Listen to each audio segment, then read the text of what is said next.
بیت المقدس کے محافظ حماس سربراہ یحییٰ سنوار کی اسرائیلی حملے میں شہادت کے بعد بے شمار سوالات کھڑے ہو گئے۔ ایک طرف تو ایران کے کردار پر سوالیہ نشان لگ چکا ہے۔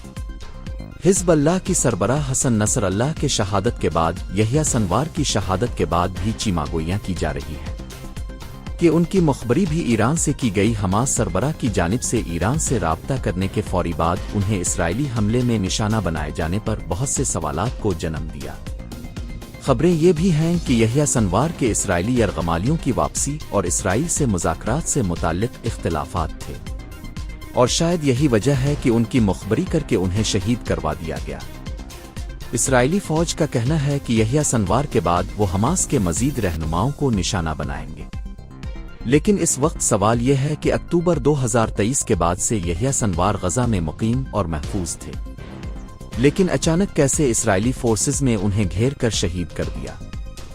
تہران میں اسماعیل ہنیہ کی شہادت کے بعد یحییٰ سنوار کو حماس کا سربراہ بنایا گیا۔ کیا واقعی یحییٰ سنوار کی مقبر ایران سے کی گئی ہے؟ حماس اور ایران کے درمیان کیا اختلافات پیدا ہو گئے ہیں؟ اور اب کیا اسرائیلی فورسز حزب اللہ کے قائم مقام سربراہ نعیم قاسم کو نشانہ بنانے والی ہے؟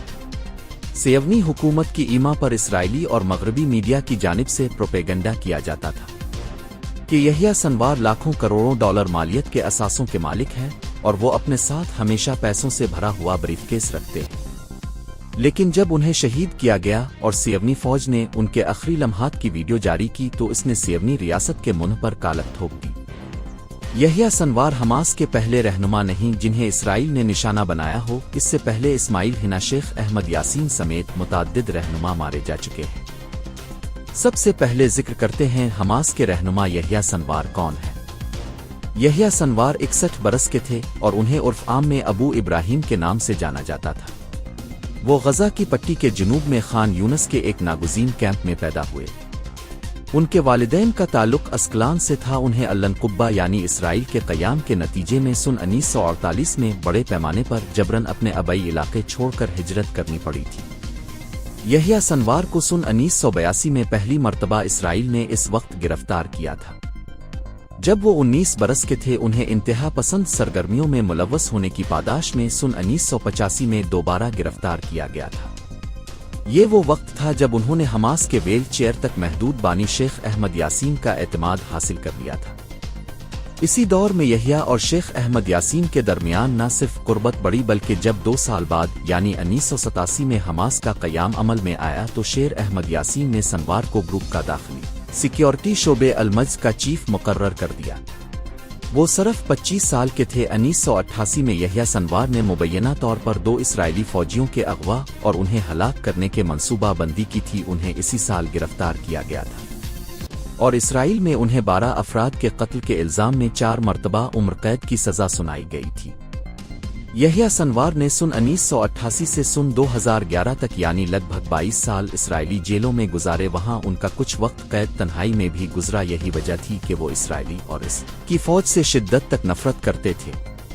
سن 2013 میں یحییٰ کو غزہ میں حماس کے سیاسی بیورو کا رکن منتخب کیا گیا، جس کے بعد سن 2017 میں 19 کا سربراہ بنا دیا گیا۔ مئی 2021 میں غزہ کی پٹی میں اسرائیلی فضائی حملے میں ان کے گھر اور دفتر کو نشانہ بنایا گیا تھا۔ 7 اکتوبر 2023 کو حماس کی اسرائیلی علاقے پر حملے کے بعد وہ اسرائیل کو انتہائی مطلوب شخص بن گئے تھے اور انہیں ان حملوں کا منصوبہ ساز قرار دیا جاتا تھا۔ ان حملوں کے بعد سے نیتن یاہو اور ان کے حواری یحییٰ سنوار کو نشانہ بنانے کی کوششوں میں مصروف تھے، لیکن پچھلے 1 سال وہ بآسانی سے انہیں فوج کو چکما دیتے ہوئے اپنے ٹھکانوں میں پناہ گزین تھے۔ لیکن اب اچانک ان کو نشانہ بنائے جانے کی خبر نے بہت سے سوالات کھڑے کر دیے ہیں۔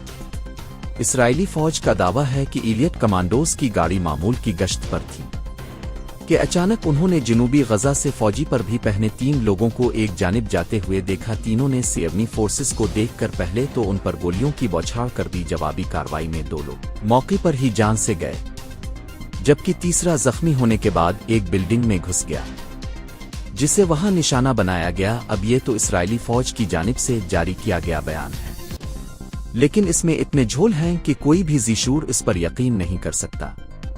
سیونی فورسز کی جانب سے پہلے یہ دعویٰ کیا جا رہا تھا کہ کہ حماس چیف یحییٰ سنوار اسرائیلی یرغمالیوں کو بطور ڈال استعمال کر رہے ہیں اور وہ محافظوں کے گھیرے میں رہتے ہیں، لیکن جنوبی غزہ میں ان کی شہادت کے واقعے نے صہیونی پروپیگنڈے کا پول کھول کر رکھ دیا۔ اب اسرائیلی میڈیا یہ دعویٰ بھی کر رہا ہے کہ حماس چیف غزہ سے فرار کی کوشش کر رہے تھے، اس دوران وہ مارے گئے، حالانکہ حقیقت یہ ہے کہ جن دنوں غزہ میں جنگ بندی معاہدے کے لیے مذاکرات چل رہے تھے، اس وقت صہیونی فوج کی جانب سے حماس کو یہ آفر کی گئی تھی کہ ہم یحییٰ سنوار، ان کے اہل خانہ اور قریبی افراد کو غزہ سے نکلنے کے لیے محفوظ راہداری دینے کو تیار ہیں، لیکن بیت المقدس کے شیر نے اسرائیلی پیشکش یہ کہہ کر ٹھکرا دی تھی کہ شہادت ہماری منزل اور جنت ٹھکانہ ہے، ہم چند دن کی دنیاوی زندگی کے پیچھے بھاگنے والے لوگ نہیں ہیں۔ اب سوال یہ پیدا ہوتا ہے، اگر ابو ابراہیم المعروف یحییٰ سنوار بھاگ نہیں رہے تھے تو وہ غزہ کی گلیوں میں کیا کر رہے تھے؟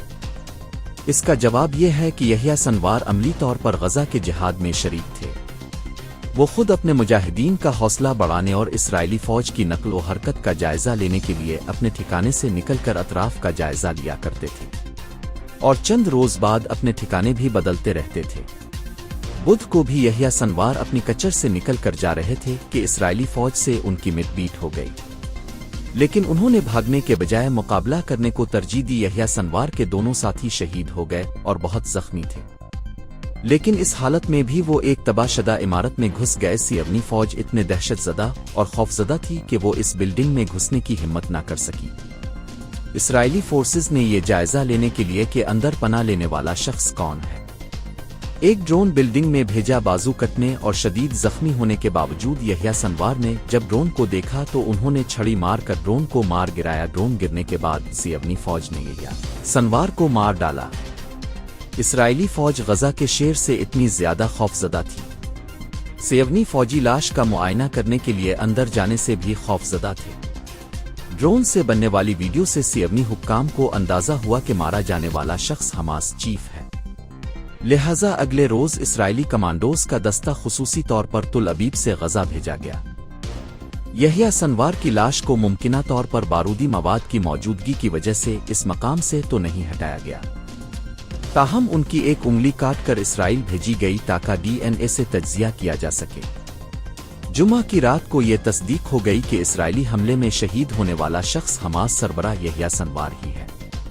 امریکی اخبار نیویارک ٹائمز نے اپنی رپورٹ میں کہا کہ یحییٰ سنوار کی ہلاکت سر میں گولی لگنے سے ہوئی۔ مشرقہ وسطیٰ کے حالات پر گہری نظر رکھنے والی نیوز ویب سائٹ العربیہ نے اپنی رپورٹ میں کہا کہ یحییٰ سنوار نے قتل سے پہلے قیدیوں کی ڈیل سے متعلق اپنی سفارشات اپنے ساتھیوں تک پہنچائیں، جس میں انہوں نے واضح طور پر کہا تھا کہ ایران نے اسرائیل کے خلاف جہاد میں حماس کی ضروری مدد فراہم نہیں کی۔ آئیے سنوار ایرانی سفارشات کی وجہ سے بیرون ملک حماس کے رہنماؤں سے اختلاف میں تھے، انہوں نے ایرانی سفارشات پر عمل درآمد کرنے سے انکار کر دیا، جس میں تہران کے ساتھ براہ راست رابطہ بھی شامل ہے۔ حماس ذرائع کا کہنا ہے کہ یحییٰ سنوار اپنی موت سے قبل ایران کے ساتھ اختلاف رائے رکھتے تھے، کیونکہ ان کی سفارشات ان پر مسلط کرنے کی کوشش کی گئی تھی۔ اسماعیل ہنیہ، حسن نصر اللہ اور ہاشم صفی الدین کے بعد صہیونی فوج کے ہاتھوں ایک اور بڑی شہادت کے بعد دوبارہ ایران کے کردار پر سوالات اٹھ رہے ہیں۔